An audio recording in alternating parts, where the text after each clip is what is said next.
What's up, guys? It's the Cousins. We are here with Knauf Insulation today, and we are going to show you how to install EcoFill.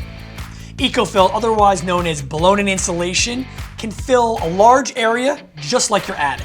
It's great for improving your home's thermal performance. A lot of people don't know this, but up to 25% of your heat can be lost to your attic if it's not properly insulated, and that translates into a lot of money in utility bills. All right, so first things first, you got to calculate the square footage of your space so you know exactly how much blown-in insulation you're going to need. Pro tip, you can do that from the floor below your attic so you're not trying to get your measurements up in this tight space. The other thing you're going to need is a blowing machine, and you can rent one of those at your nearest hardware store. All right, so now for the fun part. You're going to take the EcoFill, dump it in the blowing machine, fire that machine up, and you're going to blow it all throughout your attic to achieve a nice uniform height. That height is going to give you your desired R value, and you can figure out what R value you need by checking out a chart just like this one. All right, John, fire it up. Let's do this.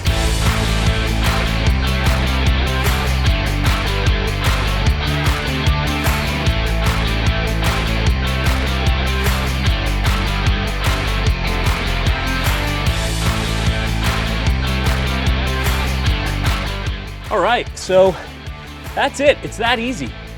In a matter of minutes, you've got insulation all throughout your attic, and it helps keep your heat and your AC in your house where it should be. Thanks for watching. Make sure you check out our how-tos and quick tips at knaufnorthamerica.com.